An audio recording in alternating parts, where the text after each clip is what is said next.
Premier titre de l'actualité ce soir et nous faisons un constat sur la réhabilitation des voies, dans la capitale burkinabé. Des travaux sont réalisés sur les principales voies d'accès de plusieurs quartiers au grand bonheur des habitants. La réhabilitation des routes est assurée par l'État avec l'appui de ses partenaires techniques et financiers.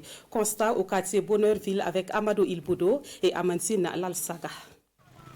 Le quartier Bonheurville vit depuis quelques jours au rythme des vrombissements des engins lourds. Et pour cause, le ministère en charge de l'urbanisme entame sur ce tronçon de plus d'1 kilomètre des travaux de réhabilitation.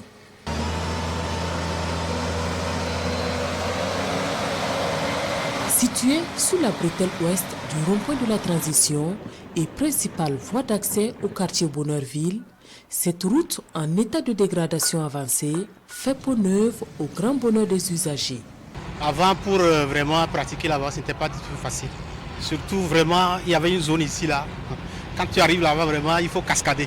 Vraiment, nous crions de joie, tout le monde sans exception. Tout le monde sans exception crie de joie. Vraiment, on ne sait pas quoi dire. Les mots nous manquent. Ces travaux de réhabilitation sont réalisés par le ministère en charge de l'urbanisme à la demande des riverains constitués en association. Nous aussi, au niveau de l'association, on va profiter de sensibiliser les populations environnantes pour l'entretien, parce qu'il ne suffit pas de venir réparer la voie, il faut aussi l'entretien, parce que si d'ici là chacun sort et que chacun érige des ralentisseurs, forcément la voie ne va pas tenir 6 mois. Et pour s'assurer du bon déroulement des travaux, le ministre Boukari Sawadogo des Affaires foncières et de l'habitat effectue des sorties terrain. C'est vraiment des travaux de voie de bonne qualité qu'il faut apprécier. Ce n'est pas les travaux définitifs, mais c'est déjà quelque chose. Nous apprécions à sa juste valeur. Au-delà de Bonheurville, les travaux d'aménagement touchent plusieurs autres quartiers de la ville de Ouagadougou, comme ici, à la zone Sonatu, extension sud de Ouaga 2000. Là également, l'entrée de l'hôtel administratif à la zone d'activité diverses ZAD reçoit également la visite de la brigade de viabilisation. On est beaucoup sollicité, mais avec peu de moyens. Vous savez, on n'a qu'une seule brigade. Et on doit même intervenir dans les autres communes du pays, pas Ouagadougou seulement. Et quand on prend donc le cas de Ouagadougou, on n'arrive même pas à satisfaire le besoin en termes d'entretien. La réhabilitation de la voirie de la ville de Ouagadougou met fin au calvaire des populations en ces temps de pluie qui riment avec dégradation et inondation. Et nous poursuivons avec ce sujet dans la page entretien avec le ministre de l'Urbanisme, des Affaires foncières et de l'Habitat, M. Boukari Sawadogo. Bonsoir, Monsieur le ministre. Bonsoir. Alors, on l'a un peu bien compris à travers le reportage qui vient de passer, mais est-ce que vous pouvez revenir sur l'impératif de la réalisation de ces travaux de voirie? Merci pour votre invitation. Et avant de revenir sur votre question, permettez-moi de rendre un vibrant hommage à nos doyens experts fonciers dans les différents ministères qui ont travaillé d'arrache-pied pour nous léguer des textes sur le foncier avec des textes de loi, des décrets qui nous permettent aujourd'hui de travailler aisément pour, en tout cas, les secteurs du foncier, de l'habitat et de la construction. Pour revenir à votre question, il faut dire que au niveau donc du code de l'urbanisme, c'est-à-dire la loi 017-2006, il est indiqué que le lotissement est une opération d'aménagement qui consiste à transformer un terrain nu en plusieurs lots, au moins 2, des lots viabilisés pour des usages d'habitation et des activités connexes. Maintenant, en termes opérationnels, l'opération de lotissement comporte plusieurs étapes.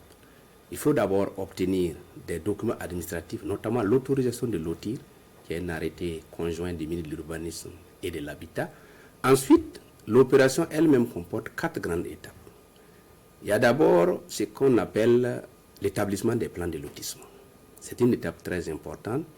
Après, vous avez ce qu'on appelle la publicité, les modifications et bien entendu l'approbation des plans. Ensuite, vous avez l'exécution des plans de lotissement. Une dernière étape très importante, c'est l'étape d'exécution des travaux de voirie et des réseaux divers.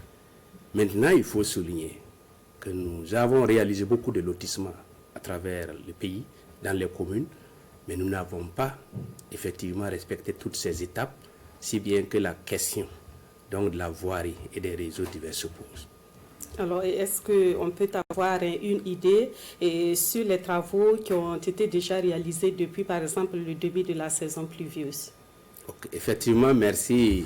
Arrivé à la tête, nous avons, avec l'appui du chef de gouvernement, mis en place un dispositif pour intervenir au niveau donc des différentes communes et des différents quartiers périphériques. Effectivement, nous avons, sur demande des populations organisées en association, puis intervenir au mois de mai au niveau de Passenco sur une linéaire de 6,8 km. Après, nous sommes déportés sur la route de Kamouansé, plus précisément la voie qui passe devant l'arrondissement 9 pour un linéaire de 1,5 km. Après, nos équipes se sont déportées dans les quartiers communément appelés zone 1. À ce niveau, nous avons pu travailler sur 5,5 km. Après la zone 1, nous sommes déportés au niveau donc de Ouaga 2000, extension sud. Tout ça sur demande des populations organisées en association que nous remercions au passage. Et à ce niveau, nous avons pu intervenir pour 1,5 km. Et comme le reportage l'a indiqué, nous avons actuellement nos équipes au niveau de Bonaire-Ville et bien d'autres zones sont au programme. Justement, on a l'impression que tous ces travaux sont principalement réalisés au niveau de la capitale. Qu'en est-il des autres localités ou bien à ce niveau, vous n'avez pas reçu de demande? Non, ce n'est pas forcément la question. Il faut d'abord dire qu'en réalité, nos équipes interviennent aussi dans les autres villes. Nous avons déjà intervenu dans d'autres villes, Bobo, Gawa, Wayuya et même Zignare, et bien dans d'autres villes. Mais effectivement, par rapport à ce qui est décrit, on a l'impression que c'est Ouagadougou, mais il faut dire que c'est une question de moyens. Et comme M. le directeur général de l'urbanisme l'a souligné, nous avons une seule brigade. C'est une question de moyens. Nous souhaitons par la même occasion renforcer nos capacités avec l'aide du gouvernement et de l'ensemble donc de ses partenaires techniques et financiers pour être plus opérationnels. Et nous irons dans les autres communes, s'il vous plaît. D'accord. Alors, Monsieur le ministre, autre question. On constate malheureusement que des routes réalisées souvent à coût de milliards se dégradent très rapidement. À qui la faute? Oui, c'est effectivement une question sensible. Mais d'abord, il faut dire qu'au niveau du gouvernement, la question des routes est prise en charge par le ministère en charge des infrastructures. Mais c'est une activité que nous menons conjointement parce que le ministère de l'Urbanisme a en charge effectivement la question de la voirie. Nous avons des techniciens très bien formés, très engagés pour travailler, mais comme vous le savez, la route coûte cher et il faut travailler parce que à travers donc le pays, il y a les routes interurbaines, il y a les routes urbaines et tout ça, vous constaterez avec ce que j'ai dit tantôt, nous n'avons pas pris en charge la question de la viabilisation comme déterminant dans le cadre de nos aménagements. Et cela nous rattrape aujourd'hui, si bien qu'à travers nos différentes villes, le besoin est énorme. Du reste, la question donc de la qualité des routes est aussi prise en charge par le gouvernement. Et je crois que le ministère des Infrastructures, au premier plan, a travaillé beaucoup sur cette question et vous constaterez effectivement une nette amélioration de la qualité des routes, bien qu'il y a des efforts à faire et les techniciens sont engagés dans les études et les travaux à venir. Alors, vous l'avez dit, les routes coûtent cher. Pourquoi ne pas construire des routes définitives?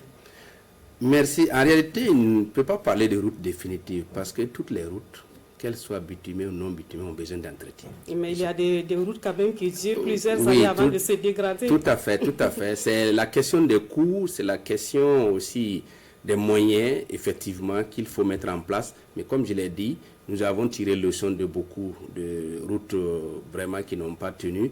Et je crois qu'aujourd'hui, il faut prendre un peu de temps, avoir les financements qu'il faut. Mais je peux vous rassurer que le gouvernement travaille à ce que les réseaux routiers soient parmi les meilleurs dans les années à venir. Et justement, quelles sont les perspectives en la matière?